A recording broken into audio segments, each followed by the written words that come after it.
Good morning everyone. आज है 12 दिसंबर 2020 और 12 दिसंबर से करंट अफेयर्स के जितने भी इंपॉर्टेंट क्वेश्चन बनेंगे उनको डिस्कस करेंगे डिटेल में इस वीडियो में।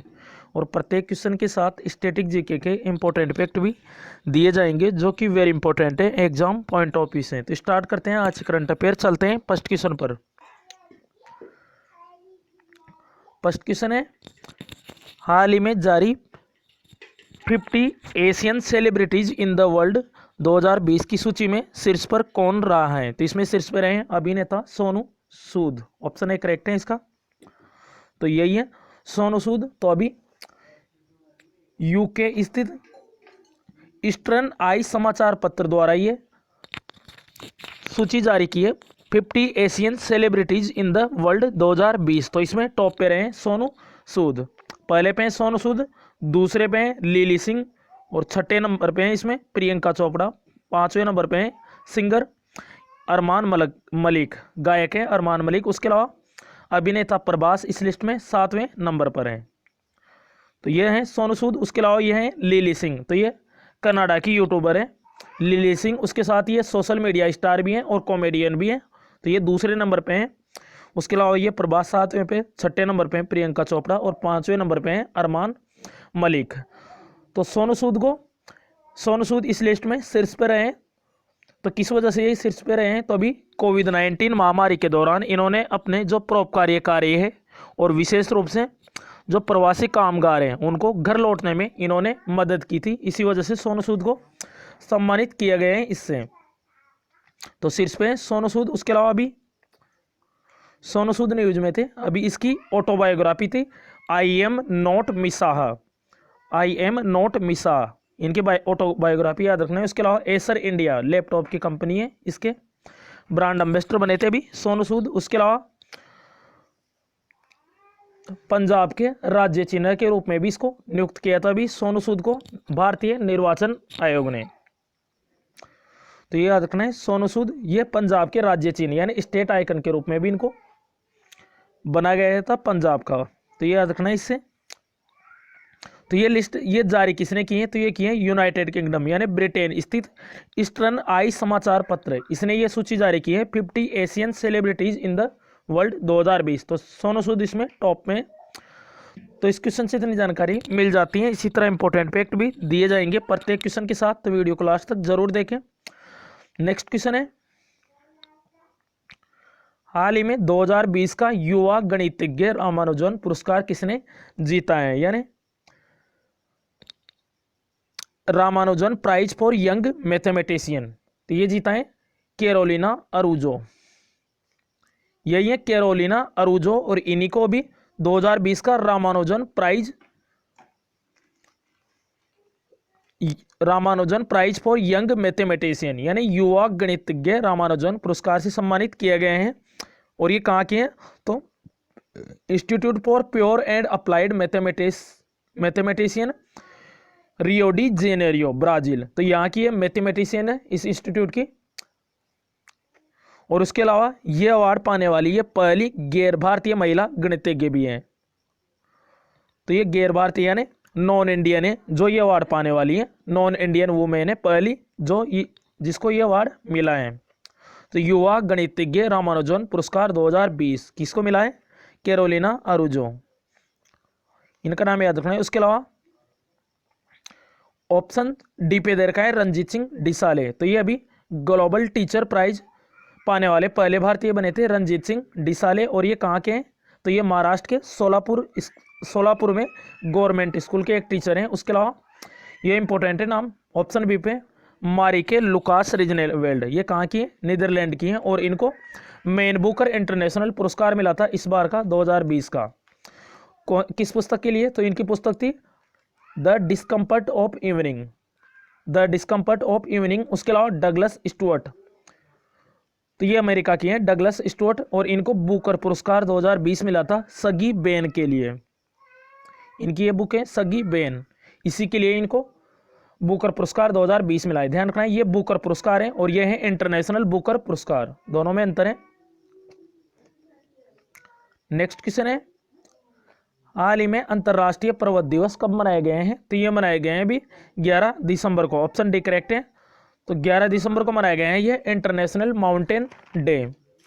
अब ये क्यों मनाया जाता है? तो पर्वतों के महत्व के बारे में जागरूकता पैदा करने के लिए हर साल मनाया जाता है 11 दिसंबर को यह इंटरनेशनल माउंटेन डे। एक माउंट एवरेस्ट डे भी होता है, वो मनाया जाता है 29 मई को। और इस बार किसकी थीम वेरी इंपॉर्टेंट है? अंतर्राष्ट्रीय पर्वत दिवस की थीम है इस बार माउंटेन बायोडाइवर्सिटी, इस बार की ये थीम है। उसके अलावा पहली बार ये दिवस मनाया गया था 2003 में। उसके अलावा सन 2002 को यूनाइटेड नेशन द्वारा पर्वत वर्ष घोषित किया गया था 2002 को संयुक्त राष्ट्र द्वारा, तो याद रखना है। उसके अलावा एक और दिवस है 11 दिसंबर को यूनिसेफ डे। यूनिसेफ डे अब ये क्यों मनाया जाता है यूनिसेफ डे?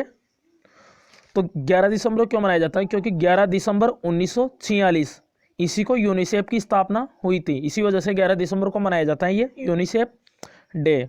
तो जो दूसरा विश्व युद्ध हुआ था 1939 से लेकर 1945 तक, तो उसके बाद उसके कारण हताहत हुए बच्चों के स्वास्थ्य, पोषण, शिक्षा और सामान्य कल्याण में सुधार के लिए यूनिसेफ की स्थापना हुई थी 11 दिसंबर 1946 को। पहले इसका नाम था united nation international children's emergency fund, इस नाम से बदलकर अब इसका नाम कर दिया गया है शॉर्ट में united nation children's fund. UNICEF के बारे में बताते हैं। यूनिसेफ की स्थापना हुई थी 11 दिसंबर 1946 को। हेड क्वार्टर इसका न्यूयॉर्क में, और इसके प्रेसिडेंट हैं, इसके कार्यकारी अध्यक्ष हैं वर्तमान में हेनरिएटा एच फोरे। उसके अलावा ये इंपॉर्टेंट डेज वाला क्वेश्चन है, तो अभी तक दिसंबर के जितने भी डेज हुए हैं उनका रिवाइज करवाते हैं। सबसे पहले 1 दिसंबर को हुआ था विश्व एड्स दिवस था 1 दिसंबर को। उसके अलावा BSF का 56वां स्थापना दिवस था, और नागालैंड का स्थापना दिवस भी था 1 दिसंबर को। 2 दिसंबर को 3 इंपॉर्टेंट डेज थे। एक था राष्ट्रीय प्रदूषण नियंत्रण दिवस था 2 दिसंबर को, एक विश्व कंप्यूटर साक्षरता दिवस, और एक था अंतर्राष्ट्रीय दास प्रथा उन्मूलन दिवस 3 दिसंबर को। अंतर्राष्ट्रीय दिव्यांगजन दिवस था 4 दिसंबर को। भारतीय नौसेना का दिवस था। उसके अलावा अंतर्राष्ट्रीय बैंक दिवस भी था 5 दिसंबर को था विश्व मृदा दिवस यानी वर्ल्ड सॉइल डे, और एक था इंटरनेशनल वॉलेंटियर डे यानी अंतर्राष्ट्रीय स्वयंसेवक दिवस 6 दिसंबर। उसके अलावा 8 दिसंबर को भी इंपॉर्टेंट डे था। तो 8 दिसंबर को 2 इंपॉर्टेंट डे थे। एक था अंतर्राष्ट्रीय 7 दिसंबर को थे 2 इंपॉर्टेंट डे। एक था अंतर्राष्ट्रीय नागरिक विमानन दिवस, और एक था सशस्त्र सेना झंडा दिवस। 2 दिवस थे 7 दिसंबर को, अंतर्राष्ट्रीय नागरिक विमानन दिवस और सशस्त्र सेना झंडा दिवस। उसके अलावा 9 दिसंबर को था अंतर्राष्ट्रीय भ्रष्टाचार विरोधी दिवस इंटरनेशनल एंटी करप्शन डे। उसके अलावा 10 दिसंबर को वेरी इंपॉर्टेंट डे था ह्यूमन राइट्स डे यानी विश्व मानवाधिकार दिवस, ये था 10 दिसंबर को। और अब 11 दिसंबर को है यूनिसेफ डे और अंतर्राष्ट्रीय पर्वत दिवस। तो इस क्वेश्चन से इतनी जानकारी मिल जाती है, तो वीडियो को लाइक एंड शेयर करें और चैनल को सब्सक्राइब करें इसी तरह के करंट अफेयर के लिए। नेक्स्ट क्वेश्चन है, हाल ही में किसने मानवता के प्रेरणाता महर्षि अरविंद नामक पुस्तक लिखी है? तो ये पुस्तक किसने लिखी है? रमेश पोखरियाल निशंक ने। तो हमारे वर्तमान में शिक्षा मंत्री हैं रमेश पोखरियाल निशंक। यही है पुस्तक मानवता के प्रेरणाता महर्षि अरविंद, यह पुस्तक लिखी है रमेश पोखरियाल निशंक ने।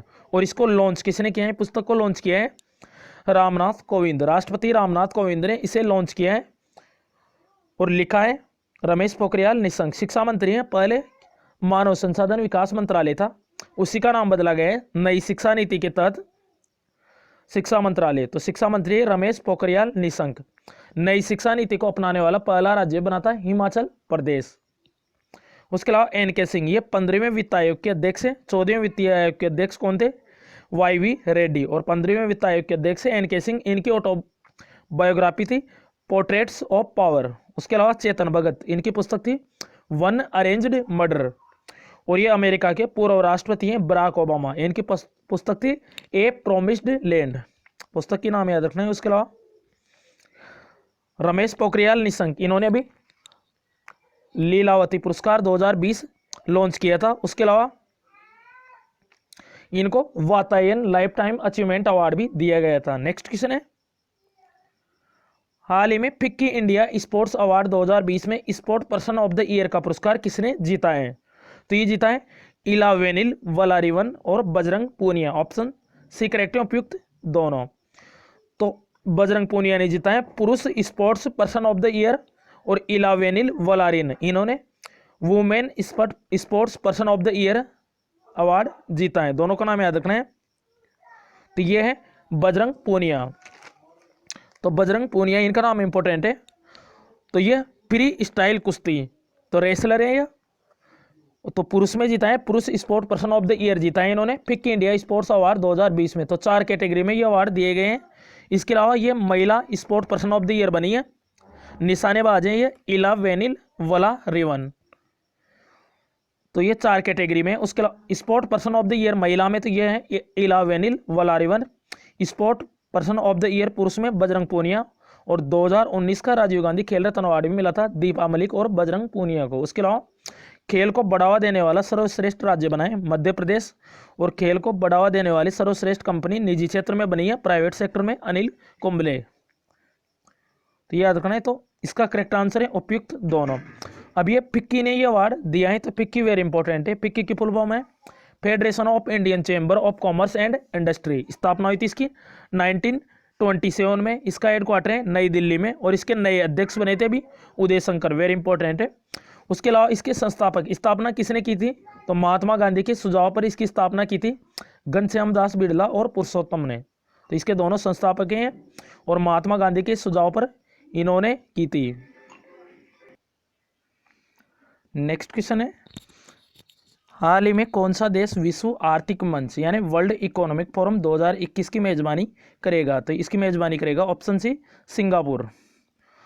तो ये दूसरी बार हो रहा है कि इसकी बैठक स्विट्जरलैंड के अलावा स्विट्जरलैंड के दावोस में होनी थी ये बैठक पहले। तो ये दावोस में ही आयोजित की जाती हैं ये स्विट्जरलैंड के, लेकिन ये दूसरी बार है जब 1971 में जब इसकी स्थापना हुई थी 1971 में। तो उसके बाद दूसरा मौका है जब ये दावोस के अलावा ये बैठक आयोजित की जा रही है। तो कोरोना वायरस यानी कोविड-19 की वजह से आयोजित की जाएगी 13 से लेकर 16 मई तक सिंगापुर में। तो सिंगापुर में आयोजित होगी विश्व आर्थिक मंच 2021। तो इसकी मेजबानी करेगा सिंगापुर 13 से 16 मई तक। तो दूसरी बार है, और एक बार पहले 2002 में इसकी बैठक की मेजबानी की थी अमेरिका ने। अमेरिका के न्यूयॉर्क में आयोजित हुई थी सन 2002 में, और अब ये दूसरी बार है जब 2021 की इसकी बैठक स्विट्जरलैंड से बाहर कहीं और होगी। अब ये सिंगापुर में होगी।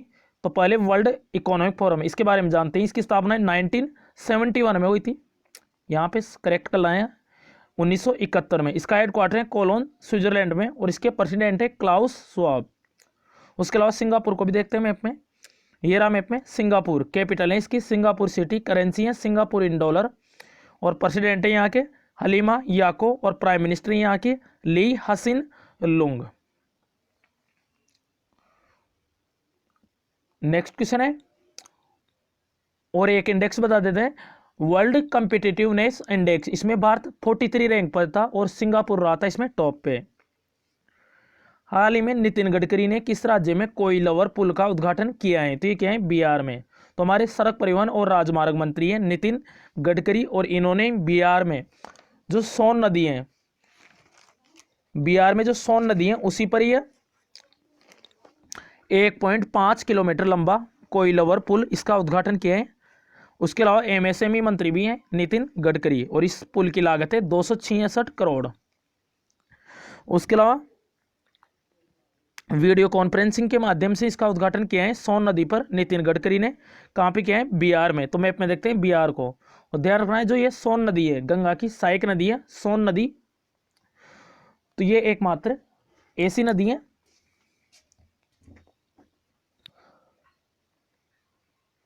जो उत्तर की तरफ आती हुई मिलती है, यानी दक्षिण से आती हैं, और ज़्यादातर मोस्टली नदियाँ उत्तर से आकर मिलती हैं गंगा में, जैसे घाघरा, गंडक, कोसी। उसके अलावा सोन नदी एकमात्र ये ऐसी नदी है जो दक्षिण से जाकर मिलती हैं गंगा में। सोन नदी इसका उद्गम होता है महाराष्ट्र में एक जगह है मध्य प्रदेश में जगह है अमरकंटक। यहाँ से 3 नदियाँ अलग अलग दिशाओं में निकलती हैं। एक नदी निकलती है सोन नदी जो गंगा में जाके मिल जाती है, एक निकलती है नर्मदा नदी जो अरब सागर में जाती हैं, और एक नदी निकलती है यहाँ से महानदी। तो ये उड़ीसा होते हुए छत्तीसगढ़ उड़ीसा होते हुए ये बंगाल की खाड़ी में गिर जाती हैं। तो ये याद रखना है यहाँ से। उसके अलावा बिहार का शौक कहा जाता है कोसी नदी को। बिहार के कैपिटल है पटना। चीफ मिनिस्टर यहाँ के नीतीश कुमार और फागू चौहान यहाँ के गवर्नर। उसके अलावा इसके 2 डिप्टी सीएम बने थे। पहली महिला डिप्टी सीएम बनी थी अभी रेणु देवी। उसके अलावा तारकिशोर प्रसाद। उसके अलावा विजय सिन्हा यहाँ के विधानसभा अध्यक्ष बने थे बिहार के। वाल्मीकि नेशनल पार्क और राजगीर वाइल्ड लाइफ सेंचुरी दोनों इंपॉर्टेंट हैं बिहार से। नेक्स्ट क्वेश्चन है, हाल ही में किस राज्य सरकार ने मेरा कोविड केंद्र ऐप लॉन्च किया है? तो ये लॉन्च किया है उत्तर प्रदेश गवर्नमेंट ने। तो अभी उत्तर प्रदेश गवर्नमेंट ने मेरा कोविड केंद्र ऐप लॉन्च किया है। तो इसमें क्या होगा, तो इस ऐप की मदद से आप ये जान सकते हैं कि आपके क्षेत्र में आपके आसपास 5 किलोमीटर के एरिया में कोई कोरोना जांच केंद्र कहाँ पर हैं, उसका पता लगा सकते हैं इस ऐप के थ्रू। अब ये उत्तर प्रदेश ने लॉन्च किया है। तो ये रहा मैप में उत्तर प्रदेश।